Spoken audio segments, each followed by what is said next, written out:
Really good question from my buddy Alistair, who wants a little bit of clarification on a quote that I put on Facebook, an Elliott Hulse original quote I put on Facebook just the other day. I referred to the ugly trap of comparison that many of us get lost in. We go about our lives comparing ourselves to other people and never really get anywhere because we're always looking on the outside. We're looking at appearances and measuring what we think is ourselves, because most people are not very in touch with themselves, measuring what little we know of ourselves against what little we see of other people, because appearances are never what they seem. And it is a very masochistic trap to get in, because you're constantly beating yourself down and building someone else up. Do you see? So it's a terrible place to be in. My suggestion to getting out of that trap in my quote was to get in touch with your feelings, honor, respect, appreciate them, and trust your gut. Right? Alistair's a little confused. He's wondering, like, what does that actually mean? How do I do that? And why would that break me free from the ugly cycle of comparison? What you've got to understand is that from a very early age, we begin conditioning our children, and we ourselves have been conditioned not to trust the only thing that we have. The only thing you have available to you when you are a baby, because you don't have any ideas yet, you're not conditioned yet, all you have available to you are your experiences. And you experience the world, especially when you're a baby, because you haven't been brainwashed yet, but all of us, we experience the world first through feelings, not ideas. Ideas are symbols, right? Religion is symbols. Philosophy is symbols. They're all based on words. They're all based on other people's ideas, other people's experiences. And then they're driven into our heads. They have nothing to do with our heart and balls. But very early on, when we start becoming brainwashed with the environment's ideas and told not to trust our feelings, we lose touch with who we are, and then we become very attached to what's happening up here. You're taught not to trust your feelings, right? If you're sad, you shouldn't be sad. Why are you sad? Why are you crying? Why do you feel that way? You shouldn't feel that way. This starts very early on, right? You shouldn't trust your feeling. All realms of society do that to us. Our parents do that. You shouldn't feel that way, right? Religions tell us that you shouldn't feel sexual, right? If you got sexual feelings, it's bad, they're wrong. Your feelings are bad, they're wrong, they shouldn't be trusted, right? And when you begin negating the only thing that you have available to you, it's the only thing you own is your feelings. Remember, everything else that comes through is an idea. They're all simply ideas. You might call them truth, but still they're just symbols. Your experience, what's happening in your body, is true. It's always true. Someone asked me about hate before. They said, well, if you feel hate, that's wrong. No. Feeling hate is what's happening in your body, so it's true. It's right. Violence is wrong. The way you act out the feeling in your body is wrong. But to place a judgment, to place a moral judgment on what's happening in your body creates a schizophrenic attitude, character.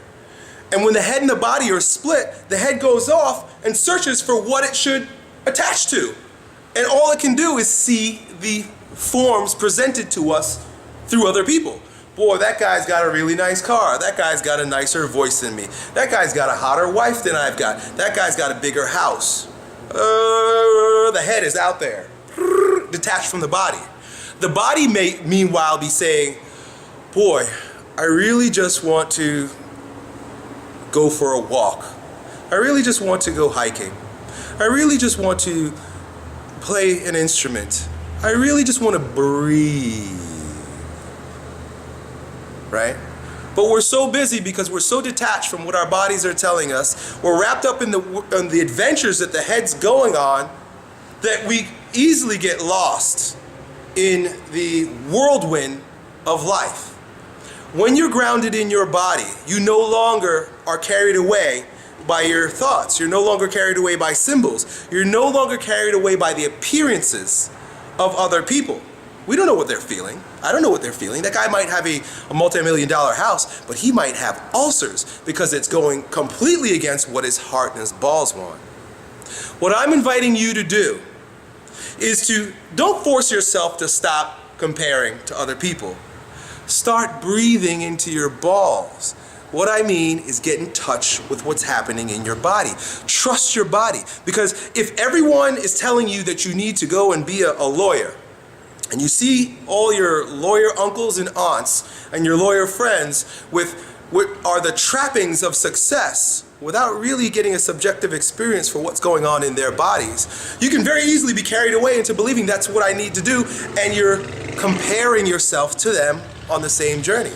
They're all miserable. I guarantee you that 90% of the people that you're comparing yourself to are miserable because they're not in touch with their bodies.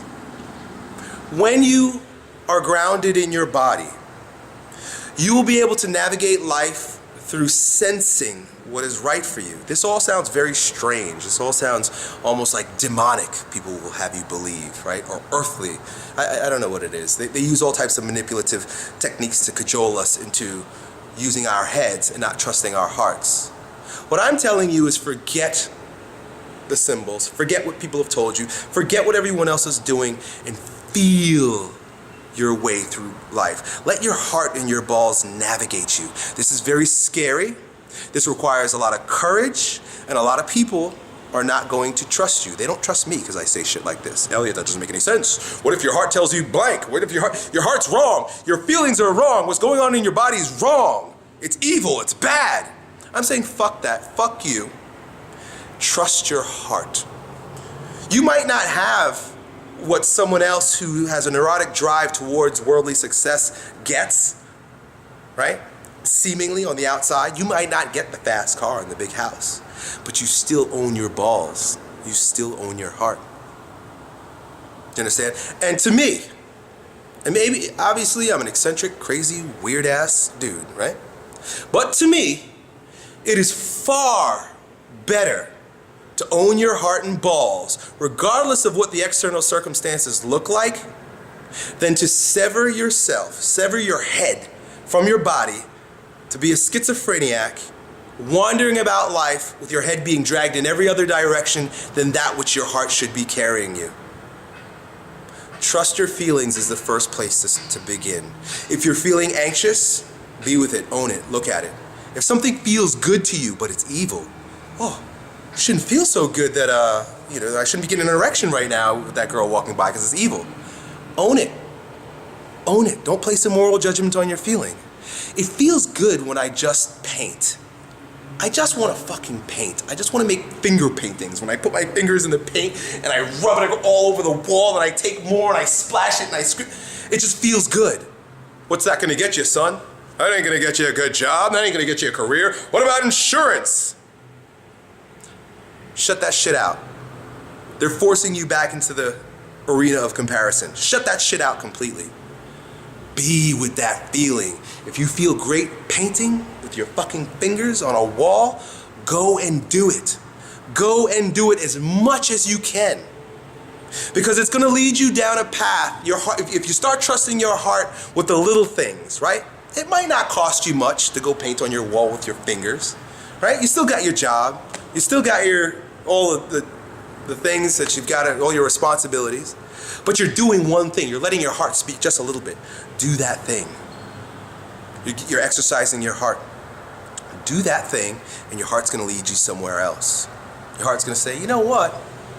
It'd be really cool if you put this on canvas. Let's put it on a freaking canvas. And you start getting better at it. You know how to manipulate your fingers better. You know how to mix colors better. And you make this thing, and it's like, whoa, that's really fucking awesome. I'm going to take a picture of it and put it on Facebook. You take a picture of that thing, you put it on Facebook, right? This is what you do at night when you go home from work because you have nothing else to do but listen to your heart. And someone says, wow, that is a brilliant fucking picture. And they share it with 100 people. And someone finds it and says, I'm an art collector and I'd like to pay you $200 for that. Can you make one like that for me? In fact, I have a whole wall in my house that I was trying to figure out what to do with. Would you mind coming? I'll pay you $500. I'll pay you $1,000. I'll pay you $5,000 to do this. You go and do it. Well, and this may or may not happen, but my point is that if you follow your heart, you'll be okay. So you get $5,000 for doing something that you love. You take a picture of that, you put it on Facebook, and then you've got 10 people, plus that guy's referring you to other people, that you can go and earn more money doing the thing that you love. There's always a way. When you follow your heart and you do the things that are in your heart, and instead of comparing yourself to other people and following the path that they've brainwashed you for, all sorts of magical opportunities open up, right? The difference is that the traditional path has a ladder of success. You can look at it, go to college, get a career, which is, no longer a reality. It's a hope, it's a wish. Get a pension plan, retire, blah, blah, blah, blah. There's like a linear approach. When you start following your heart, there's no guarantee. You don't know where that motherfucker's gonna take you. Your heart will take you down some crazy freaking roads. I can guarantee you one thing about where your heart's gonna take you though. It's the path that you're supposed to go. It's a path that you need to go, because every single challenge that your heart will take you to face is set there to make you become a stronger version of yourself. Not this bullshit path that someone else has created for you so that you can compare yourself to all the other slaves. Follow your heart so your heart can take you to the challenges that are unique to you. If it means, I only eat once a week, right?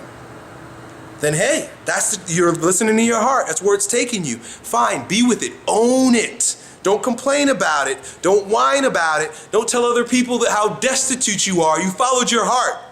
You own your heart and balls. Now, eat the cake associated with it. It's the problem. People want to follow their hearts, but they also want the guarantee of the traditional path, of the well laid out path. There's no fucking guarantees when you follow your heart, people. That's a very important point that I want to make. Because when Elliott Hulse says follow your heart, I'm not giving you pipe dreams. I'm telling you, you will own your heart and you will own your balls, which is far more valuable than the quote-unquote security associated with working for a corporation that can drop your ass any freaking day, and then comparing yourself to what type of car, the guy in the cubicle next to you drives. Get out of that trap altogether. Get in touch with your feelings. Do what your heart's asking you to do. Go on the journey that your heart is inviting you to go on, regardless of what it looks like and regardless of what other people say. You will be cast out. You will be a weirdo. You will be eccentric. It's just the way of the heart, but it will be your way. Good luck.